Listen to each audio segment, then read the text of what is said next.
Hello everybody, welcome to your Sunday at 7 with Miss Sandra.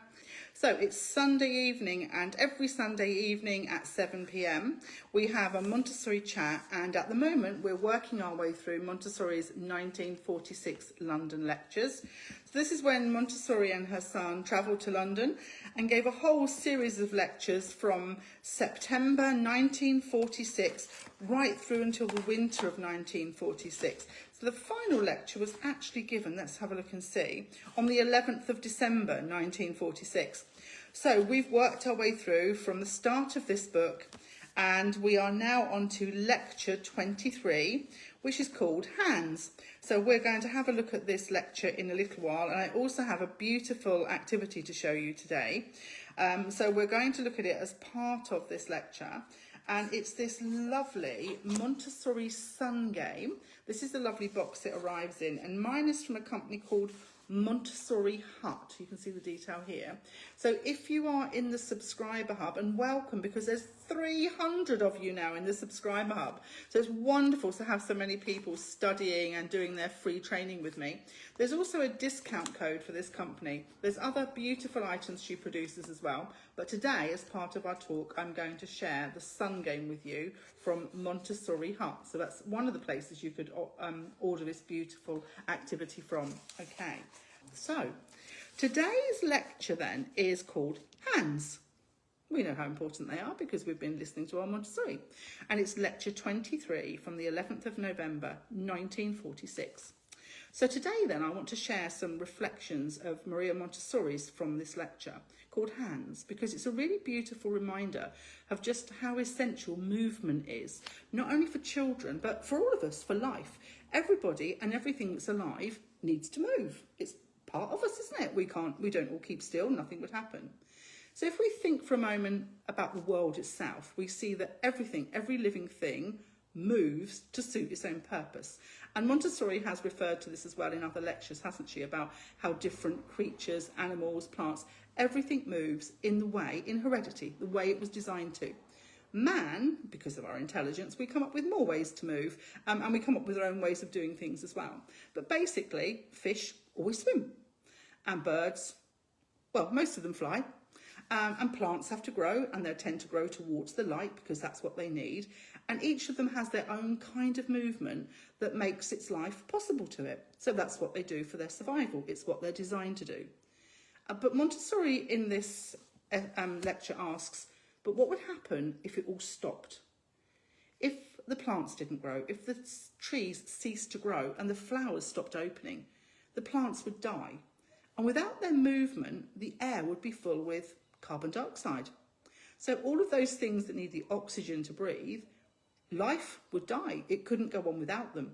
And if the fish didn't swim and the birds remained motionless, if the winds didn't blow, the entire balance of the world would collapse. So Montessori created the sun game to help explain this and to help children to see how the life of everything, every plant, every animal is all tied together through movement. And the sun is the great source of energy coming down from the sky. When we play the sun game, we're reminded that movement is not just activity, it's the condition for life itself. It's what we need to survive. So I'm going to show you this beautiful, like I say, sun game. Mine is from Montessori Hut. I'm sure other people make them as well, but I particularly like this lady's resources because they're really high quality. So rather than being a laminated card, and we know laminate can get picked at and it can come apart and things, these are actually like they're almost like a plastic that they're printed on. And it's a really beautiful set because I have my son. So those of you that know how to do the sun game, fantastic. Those of you who don't, if you're one of my subscribers, when we get to our cultural education, we'll lay this out properly. But for today, I'm just going to show it to you. So we would have our sun in the middle of a mat. So I would use my circular mat for this. That's one of the reasons I've had them made. And I would talk to the children about the sun being the main source of energy for all life on Earth, okay? It lights us up, it heats us, it helps plants grow. So the sun is the start of every food chain. But this talk is about movement, isn't it? So although the sun gives us our energy,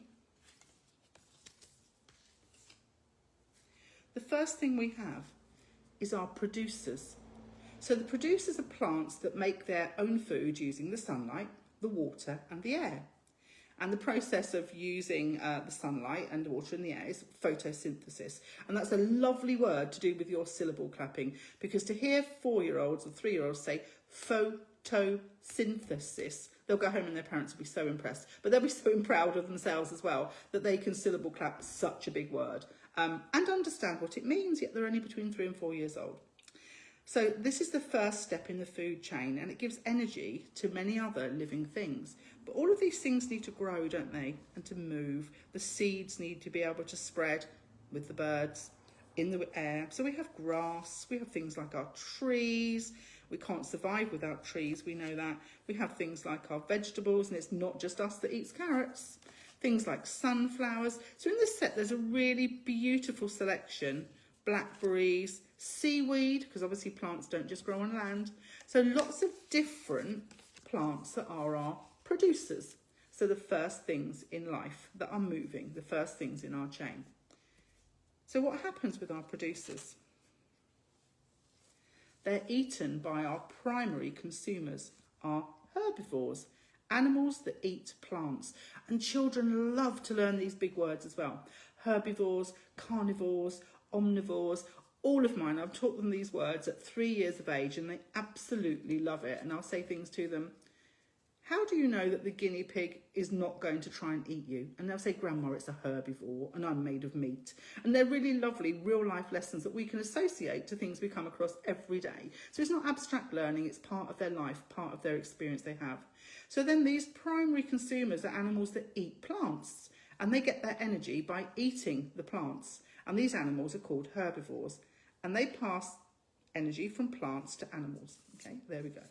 So this is all of our, so the examples we have in here are snails, we have caterpillar, we have a pigeon, we have a parrotfish, a rabbit, he also likes the carrots, doesn't he?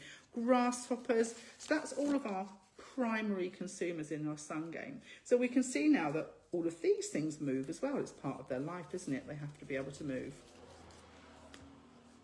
And after those, we have our secondary consumers, our carnivores, mostly animals that mostly eat smaller animals. Okay, so secondary consumers eat herbivores or animals that are mostly smaller than them.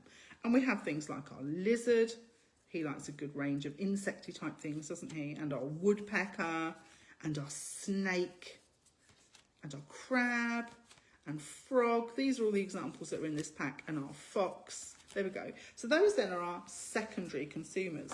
So if we were placing this out around our sun game now, we would have our plants, our herbivores, our secondary consumers, so our circle is getting bigger, and then come the big boys, the top predators, the tertiary consumers, our top hunters, animals that no one eats, okay? So we have things like our great white shark, and our polar bear, and our human. Let's hope nobody eats us. And our lion, I think the odd lion might if it had the chance. A tiger, an eagle. So those are an example of our top predators. But what else do we have? Can you think what else is going to be in the world? Because I love talking about this one with our children as well. Our decomposers. Are things that break down the dead plants and the dead animals and return the nutrients to the soil. So they're mostly tiny, like bacteria, fungi, but some can be seen. For example, our worm.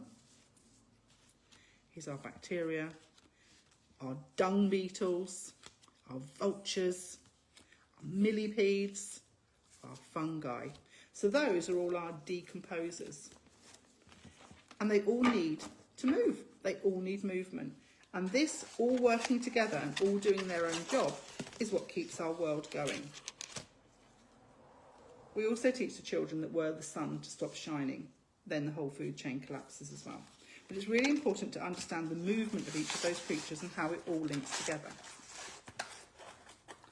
So this brings us then back to Montessori's reflections about the child. And she says very clearly, and I'm going to quote here, movement is essential to life. For her, this wasn't just a poetic thought, but it's a scientific truth. Muscles, she tells us, are the organs of the will, and their function is to execute movement. Movement then is the final step in expression. So think of it this way, it's not just enough for children to see or think, they've got to move in order to complete the process of becoming who they're going to be. The mind and the body are going to work together, and it's through the hand especially that the child constructs himself.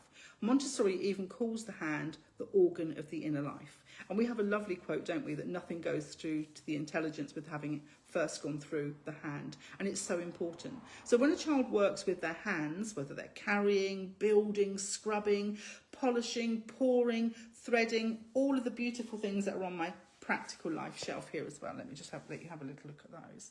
There we go. Just some of the wonderful activities they get up to. The child is actually constructing himself through his work. So the hands take the objects and the personality absorbs them, which is an extraordinary thought, isn't it? The child literally absorbs the world through movement, and in doing so, the child creates himself. So Montessori then brings us back to the deepest truth about human life. Movement is an instrument of creation, and creation is correlated with this sensibility. Through movement, we come into more intimate communication with our environment, with each other. We become more conscious afterwards of what we've done, what we've explored. And this development of the consciousness then comes out through our experiences and how we interact with the world. So it's really powerful to think of the effect that we have on children through the opportunities that we give them in our prepared environment. We see children moving with purpose, and we're watching this miracle of life unfolding. The children are growing stronger, they're becoming more conscious of what they're doing, they're more developed themselves, haven't they? They take on new challenges. When I watch my grandchildren now, and they've all gone through a Montessori education for their first sort of 5 years, and I just see them just willing to have a go because they're confident. They've followed their own lead. They've taken on challenges when they want to. If they've made mistakes, they're in charge of them and they know they can come back to something another day. But they most often succeed in what they're doing. The environment is prepared so that they are successful. Tiny setbacks, so we build resilience, but we overcome the problems, we conquer it. And so then everything they do, every movement they make, every skill they acquire builds them into the person they're going to be of the future. But Montessori reminds us as well that movement's not just for children. Every time we work with our hands, when we build, we create, we plant, we cook, don't we? We do our gardening, we harvest things, we mend things, we print things, we write things. Movement is really essential to our inner life as well. We all have to be able to move. We would be very frustrated if we couldn't move, if we were paralysed. And we know, don't we, when we do see people that have had terrible accidents and they are paralysed, how much it changes somebody's life. We need movement to be ourselves. So movement is not just for children. Movement is for all of us to do, whether it's your exercise at the gym that helps you to feel good, your movements, your fine motor skills as well. When we think of some of the jobs we do, how we need to be able to concentrate, how we need to be able to discriminate, how we need to be able to hear differences, see differences, touch and feel differences, use those tiny little movements in the jobs we do. Movement is part of our everyday life, and without it, we would be very bored and we wouldn't be able to exist. Everything around us would collapse, would die, and that would be the end of us if nobody moved, if we all just sat still. Nothing would happen, would it? So movement is essential. The movements we give our children within the prepared environment to give them experience of as many different movements as we can, as many different textures, sounds, so experiences, smells, all of these things help develop the child into a full person. The more opportunity they have, the more they will grow and develop, and be a happy adult being as well, because the main thing in life for me is that we are happy, and part of success is to be happy. The biggest success is not to raise the most money and earn the most money. If you're not happy in what you're doing, you haven't achieved anything. You've just brought yourself up to be miserable. So all of this movement, expression, the child being able to do what they want to do, to have control of themselves, is absolutely vital for life. So just a final thought about this then. Next time you see a child moving with intention, whether they're tying their shoes, carrying a chair, polishing an object, or perhaps the child is trying to go up the slope of the slide when you think they should have gone up the steps, Just remember that the child's inner drive, we trust in the child. They're doing those movements because they need to.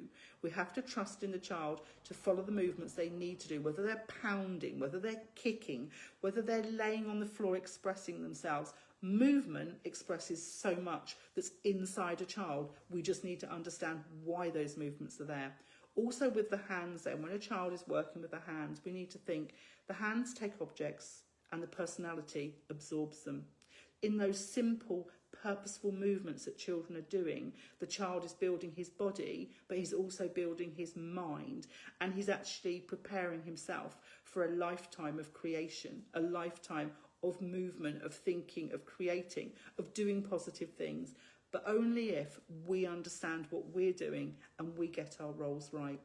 So for us then, what can we do for our children?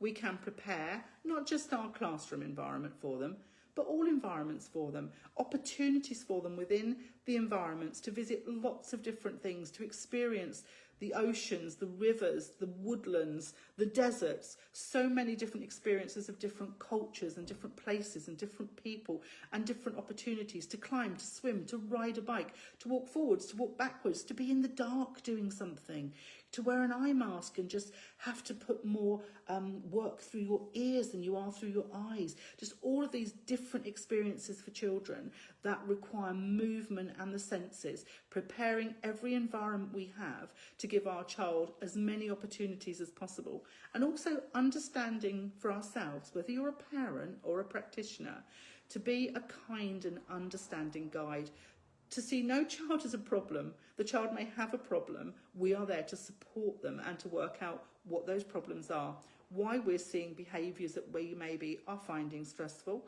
If you're finding it stressful, you can bet that the child is feeling stressed too, and that's why those behaviours are there. So understanding every movement as a method of communication, to be a prepared guide so that you are calm and have an inner calm so you can support those children through all of those movements, through all of those actions, through all of those opportunities as well. And then, you know, you will raise happy, successful children who we hope grow to be happy, peaceful and successful adults, which is all we want to be in our lives as well.